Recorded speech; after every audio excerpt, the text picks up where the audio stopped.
conversation. So, Hare Krishna, we are continuing to read from Srimad Bhagavatam, Canto 7, Chapter 2, text 38. We have to read from text 38 today. Does anyone remember what we read yesterday?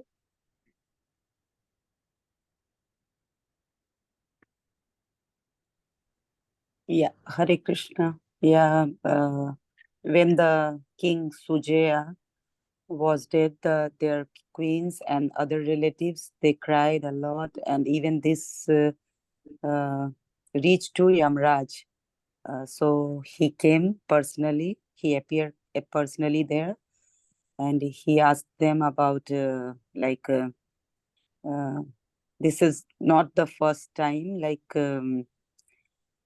the dead body is nothing. He left the body and he is something like that. uh, the person who did, the person who did, actually he is not dead, but he did by his body only. His soul is still alive, and this is not for the one person. This is for everyone, and this is just because of God. You must have to take shelter of God, because he is in everyone's heart, and this is the rule of nature, like material nature. One who take birth, he has to be died. Well, yes, And thank you. yeah, Well, yeah, yesterday Yamraj has just started speaking. yeah, So, yeah, yeah. yeah, That's he why. said, so let's read on then. He's just Yeah, started. yeah, yeah. Yeah. So let's read on what Yamraj has to say, right? Because he's saying why you're why the soul, it's gone to unknown place. It's uh, before it was unmanifest, then it's manifest for some time, the body. Then again it becomes unmanifest. So why lament? So now let's read on what Yamraj is saying. Okay. Aho vayam danyata yatama yadatra Aho vayam dhanyatama yatatra yakta pitribhyam na vichintayama tyakta pritibhyam na vichintayama abhakshyamana abala vrikradibe abhakshamana abalavrikadhibhi sarakshitarakshati yo hi garbhe. sharakshita rakshitiyo hi garbhe. Translation and purport by His Divine Grace A.C. Bhaktivedanta Swami Srila Prabhupada. It is wonderful that these elderly women do not have a higher sense of life than we do. Indeed, we are most fortunate, for although we are children and have been left to struggle in material life, unprotected by father and mother, and although we are very weak, we have not been vanquished or eaten by ferocious animals. Thus, we have a firm belief that the Supreme Personality of Godhead, who has given us protection, even in the womb of the mother, will protect us everywhere. So Yamraj has come in the form of a small child. We heard yesterday, Prabhupada was saying, because small child can easily get entry, he could enter easily the palace. And small child is very attractive when a child is speaking philosophy. We naturally get very attracted to hear. So he's come as a small child now. And he's saying, I'm small and I'm an orphan and I'm still alive. I'm still alive, and that is by the mercy of the Supreme Lord who's protecting. As stated in Bhagavad Gita 1861, Ishvara Sarva Bhutanam Hriddesha Arjuna Tishtati. The Lord is present in the core of everyone's heart. Thus, the Lord gives protection to everyone and gives the different types of bodies the living entity wants to enjoy. Everything is done by the order of the Supreme Personality of Godhead. So we are getting different bodies, one body after another, one life after another. And this arrangement is happening by the Supreme Lord through the agency of Maya, based on our own desire, based on our own work. How we want to enjoy, based on that, we are getting a different body. So, therefore, one should not lament the birth and death of a living being, which have been arranged by the Supreme Lord. The Lord Krishna says in Bhagavad Gita 15:15, Sarvasya chaham hridi sanivishto matasmritir jnanam apohanam cha. I am seated in everyone's heart, and from me come remembrance, knowledge, and forgetfulness. One must act according to the direction of the Lord within the heart. But because the conditioned soul wants to act independently, the Lord gives him the facility to act and experience the reactions. So Krishna is saying he's the Paramatma in our heart. We have memory, we also forget, and we have knowledge. So Krishna is saying this coming from him. We want to remember him, Krishna helps us remember him. We want to forget him, Krishna helps us forget him. Knowledge is also coming from Krishna. He is giving the direction. So based on our desire, Krishna is directing us. He's giving us the facility. He's saying, oh, you want to enjoy in this way? All right. This is the situation. So he's giving us the facility.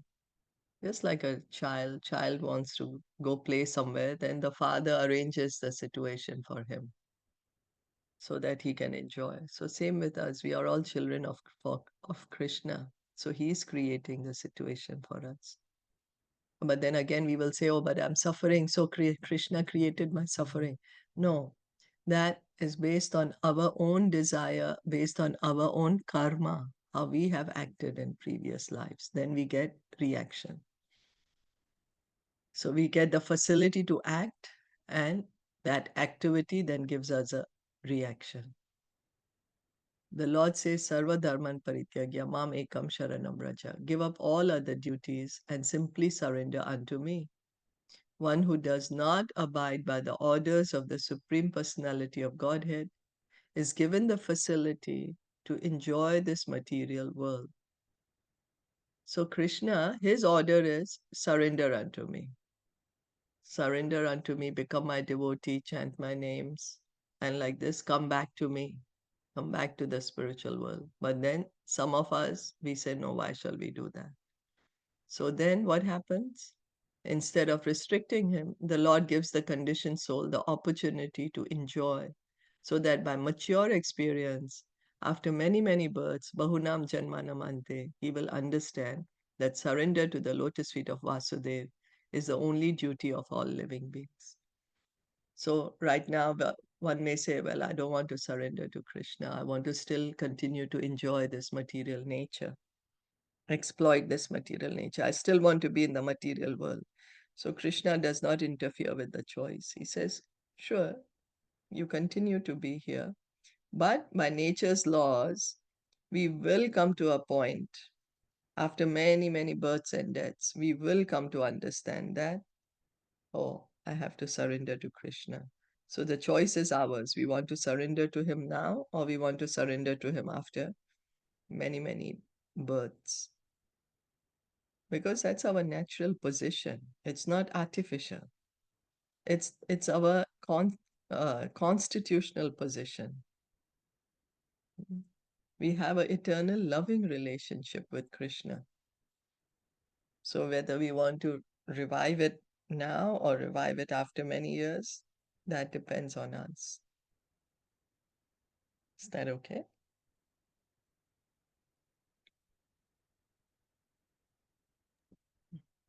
Yes. So then going on. Ya echayesha srijati damavyayo. Ya ichayesha srijati dam vyayo. Ya eva rakshati avalum patechaya. Ya eva rakshati valopate chaya. Rasya bala kredanam ahur ishitush. Tasya bala kridenamaru purishitu. Chara charam negraha sangrahe prabhu. Chara charam nigrahe sangrahe prabhu. The boy addressed the women, O weak women, only by the will of the Supreme Personality of Godhead, who is never diminished, is the entire world created, maintained, and again annihilated. This is the verdict of the Vedic knowledge. This material creation, consisting of the moving and non moving, is exactly like his plaything. Being the Supreme Lord, he is completely competent to destroy and protect. In this regard, the queens might argue if her husband was protected by the Supreme Personality of Godhead when in the womb, why has he not been given protection now? Because in the previous verse, Yamraj is saying that even the child is protected by the Supreme Lord in the womb. So then Prabhupada is taking up this, that the queens might say then, oh, if he was protected, when our husband was in the womb, he was protected. That's how he became became a king, no? So then now why the Lord withdrew his protection? To this question, the answer is ya ichyesha srijatidam avyayo evava rakshati avalumpate chaya. One cannot argue with the activities of the Supreme Personality of Godhead. So the queens might say that. So then Yamraj is saying, well, it is the will of the Lord when he protects or when he withdraws his protection. That is the will of the Lord. Rakhe Krishna mare Krishna rakhe ke. So the Lord is always free, and therefore he can protect and can also annihilate. He's not our order carrier. Whatever he likes, he will do. Therefore, he is the Supreme Lord. He does not create this material world at anyone's request, and therefore he can annihilate everything merely by his will. That is his supremacy. Yeah, nobody told him to make this full system, of this material world. It's just we had a desire to enjoy independent of him, separate from him. So he said, oh, well, you have a desire to enjoy separate. So then he created this facility for us to enjoy separate from him. Mm. So if he wants, he can destroy it because it belongs to him. Something belongs to us. We do things with it as we like. And somebody tells us something we like, what's up with you? It's mine, no? Why are you interfering in my business? Isn't it? Even we do that, you know? We say this belongs to me, I'm going to use it the way I want to. So Krishna has created this system. Of course, we have to understand that Krishna is the most compassionate, is the most scientific system he has made. For what? So that we can understand we are not the body, we are spirit souls, and that we can go back home, back to Godhead. So if one argues, why does he act in this way? The answer is that he can do so because he's supreme. No one can question his activities. If one argues, what is the purpose of this sinful creation and annihilation? The answer is that to prove his omnipotence, he can do anything, and no one can question him. If he were answerable to us concerning why he does something and why he does not, his supremacy would be curtailed. So Prabhupada is explaining he's the Supreme Lord. He can create as his will and he can annihilate as per his will. That's why he's the Supreme Lord, omnipotent. No one is equal to or greater than him. Krishna's the most endearing quality is he's Bhaktavatsal. He wants to have this relationship with the devotee. And each and every one of us has love for Krishna. So he wants to reciprocate with each and every one of us. He could very well say, well, I don't care. I have so many other living entities I'm reciprocating in the spiritual world with. If you all really want to be in the material world, in this place of suffering, you can continue to do so. But Krishna is compassionate. He says, why you're being suffering in the material world? You come to the spiritual world, Vaikuntha, a place where there is no anxiety, no birth, no death, no disease, no old age. पथिच्युतं तिष्ठति देष्टरक्षितम्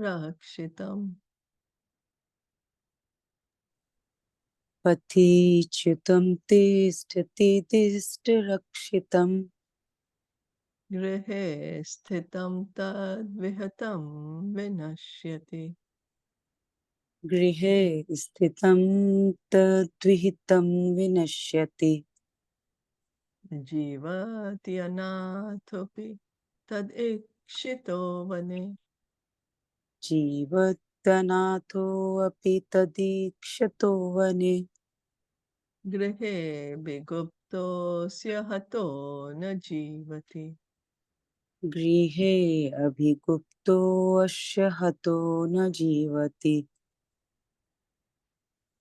Sometimes one loses his money on a public street where everyone can see it, and yet his money is protected by destiny and not seen by others. Thus, the man who lost it gets it back. On the other hand, if the Lord does not give protection, even money maintained very securely at home is lost.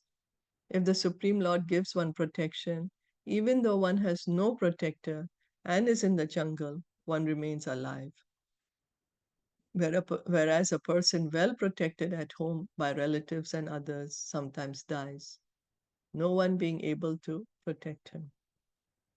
These are examples of the supremacy of the Lord. Our plans to protect or annihilate do not act, but whatever he thinks of doing actually happens. The examples given in this regard are practical. Everyone has had such practical experiences, and there are also many other clear examples. It's true, no? Sometimes we lose something and we have found it also, although it may be in a public place. And sometimes we have also lost things from the home. So it's all depending on the Supreme Lord. So Prabhupada is also saying, Yamraj is also saying one may be in the jungle and is protected, whereas one is at home and he dies. Dhruv Maharaj, he was in the forest, young boy, 5 years old. Lion and tiger didn't eat him up. He went on to become a great devotee. And then Chitraketu's son, he was the apple of the eye of such a great king, but he died at such a small age. So, for instance, Prahlad Maharaj said that a child is certainly dependent on his father and mother, but in spite of their presence, the child is harassed in many ways. Sometimes, in spite of a supply of good medicine and an experienced physician, a patient does not survive. Therefore, since everything is dependent on the free will of the Supreme Personality of Godhead, our only duty is to surrender unto Him and seek His protection. So, what we need to understand is the Supreme Lord is the one who's protecting us. It's the Supreme Lord. Draupadi, she called out to all the great personalities in the assembly. Nobody saved her, but she called out to Krishna and Krishna saved her. So one who sincerely seeks the protection of Krishna, Krishna reciprocates. He protects. So then someone may say, then why does a devotee become sick? The pure devotees, they're becoming sick. Why do they die? But we have to understand the protection is for the soul. Krishna, he's promising the protection is for the soul. The body, anyway, according to nature's laws, it has to go. It is temporary. That is the law of this material world. That is what this body is made of.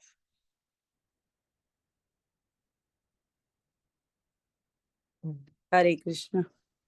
Hare Krishna. Yeah, like these all are the examples for like death and birth, but or being what we are doing is all happened because it's Krishna plan, or Krishna wants to do these all things. But like if we think about the murderer, criminal, or thief, so are they also doing their act as per Krishna's plan? No, Or Krishna's then? plan, Krishna's plan, we just heard, is surrender unto me. Krishna is saying in Bhagavad Gita openly to everyone, surrender unto me, and I shall free you from sinful reactions. I will protect you. But then some of us say, why shall I surrender to Krishna? I'm going to do my own thing. And when we say, I'm going to do my own thing, we are under the laws of karma. Hmm. But we You read see, just we are now. responsible. Okay. Yeah. Yeah. The basic point to understand is Hmm. we are responsible for our desire. Hmm. And based on our desire, we are doing some activity. Hmm. Based on that activity, we are getting some reaction. So Hmm. Krishna is not responsible for our desire. He Oh, does not okay. plan our desire. Uh-huh. Yeah, that is our free will. Okay, He okay. does not plan what we should desire. Hmm. Based on So our desire, then he makes the plans. Yeah, activity is from Krishna, right? If we think good, he will help us to go ahead. If we think bad, that's he right. will help us to. Okay, okay. That's right. Okay. Yeah, Yes. Hare Krishna. Yes. Thank you. Bhutani teste nijayo karmabhir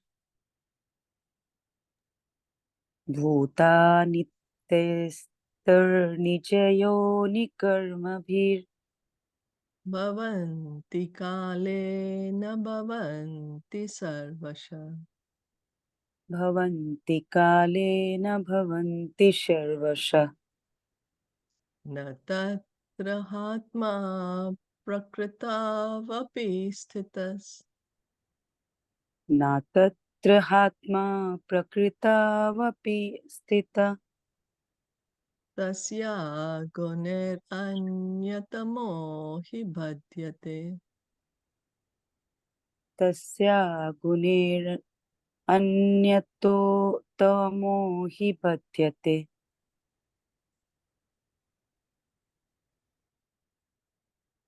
Every conditioned soul receives a different type of body according to his work. And when the engagement is finished, the body is finished.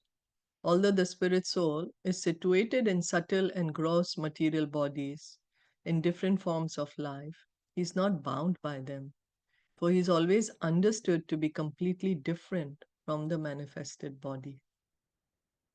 Here it is very plainly explained that God is not responsible for the living entities accepting different types of bodies. One has to accept a body according to the laws of nature and one's own karma.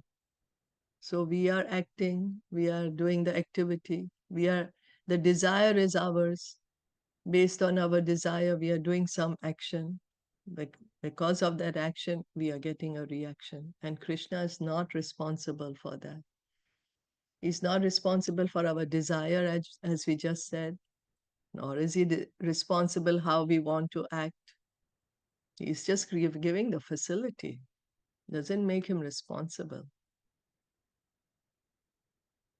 So, therefore, the Vedic injunction is that a person engaged in material activities should be given directions by which he can intelligently apply his activities to the service of the Lord to become free from the material bondage of repeated birth and death. Swakarmana abhyarchya siddhim vindati manava. So Krishna, he gives us this material body, this human body, and he also tells us, hey, you act like this, you're going to get this result. You act like this, you're going to get this result. He's giving us the instructions of Bhagavad Gita. Now, if we don't accept them or we don't follow them or we don't try to read them, then that's up to us. He's saying that this is the rules here. If you follow the rules, you get this result. You don't follow the rules, you get this result. Is that okay? Does that become more clear? Yeah, absolutely. Yes. So the choice is ours then. Yes. So the Lord is always ready to give directions. Indeed, his directions are elaborately given in Bhagavad Gita.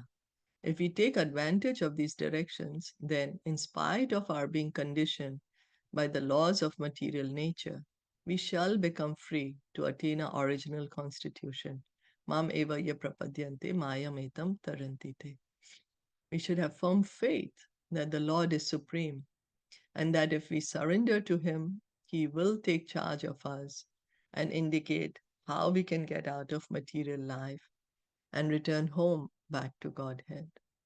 So he is giving the instructions. Now, because we don't have enough faith, we don't take up those instructions. We don't take it seriously, because we are like, oh, whatever. Maybe Krishna is just speaking. We also speak so many things. We hear so many people speak so many things. Maybe Krishna is also just speaking. But no, we need to have faith that if we surrender to Krishna, he will bring us out of this material world. He is going to give us the protection. Without such surrender, one is obliged to accept a certain type of body according to his karma, sometimes as an animal, sometimes as a demigod, and so on. Although the body is obtained and lost in due course of time, the spirit soul does not actually mix with the body, but is subjugated by the particular modes of nature with which he is sinfully associated. So we are going from one body to another, one body to another. So we don't become the body. We are still always an individual soul. Although we are inside the body, we don't become the body. We wear the clothes. The clothes don't become us. We are wearing one cloth after another. We are wearing another cloth. Doesn't mean we don't exist. Doesn't mean we are becoming our clothes. Right? We are still there. So the soul is going from one body to another body, but soul is still existing. Spiritual education changes one's consciousness so that one simply carries out the orders of the Supreme Lord and becomes free from the influence of the modes of material nature. So now we are tightly bound by these modes, Rajogun, Sattvagun, and Tamogun. And the modes are making us act in a certain way.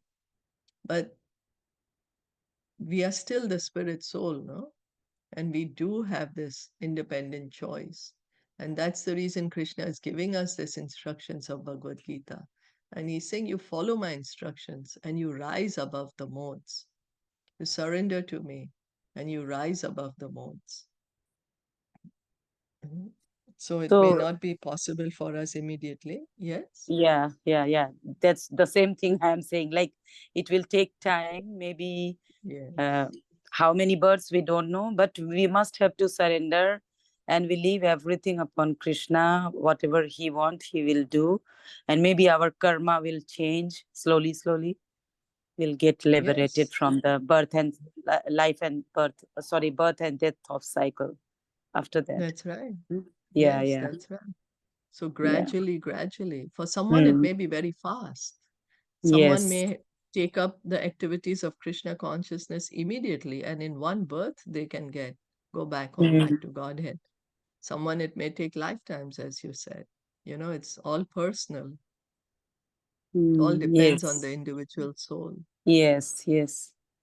Like, mother have 4 or 5 kids or 2 kids, but it is true, like, for one child they have more affection, even both have taken birth from the same womb, but there is some difference in the love of mother also, like that. Maybe the activity of child is dragged for that love, or maybe the things what the child is doing is making closer to the parents. I don't know. Or maybe the child is very much weak or something like that, like he need more protection. That's why Here the same thing is with God also, right? Yeah, if somebody is seeking the protection of Krishna, Krishna, of course, automatically gives the protection. Somebody says, Krishna, I don't want to be with you. Then Krishna says, okay. It's not that, but it's not that he's saying, oh, the knowledge of Bhagavad Gita has to be only for certain people. No, he's giving the knowledge of Bhagavad Gita to everyone. So somebody who said to Krishna before that, no, I don't want to be with you, at any moment he can start following Bhagavad Gita and he can also become a devotee. This is how Krishna is impartial. Yes, This is how he's impartial. He's not saying, oh, before you told me you don't want to be with me, so now I'm not going to let you read the Bhagavad Gita. No, Bhagavad Gita is openly read. It's being openly read. Anyone can take it up. Yeah, previously we read he is equal for the demon and the demigods. Exactly. There is no, we read it before. Yeah. Okay. So can we stop? Okay, you can carry. I'm sorry. Yeah. Oh, you wanted to stop today? No, first you explain what you are trying to explain. After that, maybe we can stop. We still have some time, though. You wanted to end it today? Then I will leave. Maybe Payal and Auntie can continue. Yeah, I have to leave. Okay, if you all want, we can stop. I mean, it depends on everyone. Yeah, that's why I'm saying. But you are trying to say something. Please explain that thing. I forgot. Sorry. No, that's okay. That's all right. My memory is not so good. I'm a Kalyug person. Me too. Okay, so anyway, so the idea is that, Krishna, he's not saying that only certain class of people can surrender to me. He's telling each and everyone to surrender to us. And one who takes up Krishna's instructions and surrenders to Krishna, then Krishna personally gets, interested in that entity's life. He personally starts looking into things and then he makes the arrangement so that this living entity can come back to him soon. So it all depends on us. It's all our desire. So that is Krishna's love. He has this unconditional love for us, each and every one of us. Unconditional love. That's what we need to understand. Yeah, but here one line, like sometimes as an animal, sometimes a demigod. Like animal can also get a body of demigods, right? Then we are in the cycle of birth and death. Then it depends, no? Based on this evolution where we are going. Our karma, we are going to get a body of animal. Then depends if we are going to get more and more into the animalish bodies one after another. Then it becomes like a cycle. You know how automatically the machine goes, no? Automatic. The cycle goes automatic. Yeah. But The for choice is animal, in this human body. For animal or birds or like insects, how about their karma? Like, because they don't know, they don't have the expression or feelings so that they can give to others. So how their karma impacted to get another body? So they don't have karma. Karma we are getting only in human body. Yes, that's why I'm curious, like how they are getting liberated from their body. So they are not getting karma. Karma is in human body. In human body, we are given a choice how we want to act. We are also given the knowledge that if you act this way, you will go this part. You act this way, you will get other part. Then if one goes to animal body, then there is no karma. We are just completely under the modes of nature. And then we take one animal body after another, all how the nature's arrangement is there. That's the reason so much importance is given on this human body that we have right now. because it's so rare. Yes, yes. Oh, so and for animal or other insects, or maybe like tree is also a part of the body, right? Tree. Yes, yes, So these all are just the cycle of the age. yes. Okay. There is no Cycle. karma. Yeah, there is no karma. Then it Mm. becomes like a cycle evolution of the consciousness. Mm. Mm. Then one body to another, one body to another, keep taking, keep giving up. And after again millions and millions of species again come to human body, Mm. like that. Okay. So that's the reason, the devotees are telling up, take up Krishna consciousness urgently, because, if we go into our animal body, then again, for millions of births, again, we are just in the modes, no? Don't have any choice. So, but how we can help the entities who are already in animal body or tree body?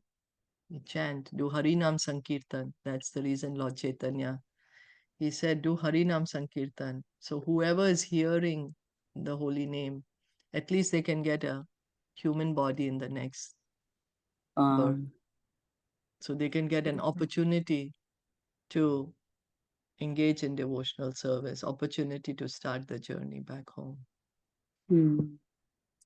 Yeah, because sometimes we like leftover prasad we used to give to animals. So if they eat prasad also, it will give impact to their next life, right? Yes. Mm. Yes. Yes.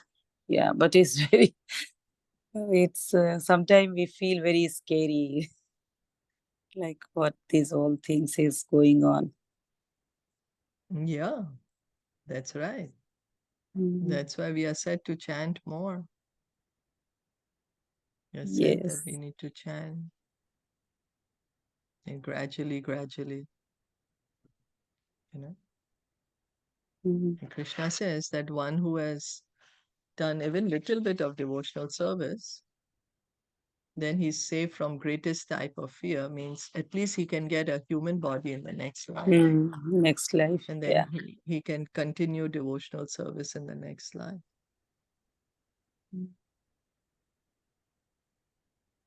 Yeah. Yes. Is that Thank okay? you. Yeah. Thank you. Okay, thank you. So then we can stop here for today then. Almost time up. Thank you so much. Srimad Bhagavatam ki jai, Srila Prabhupada ki jai, Gaur Bhakta Vrinda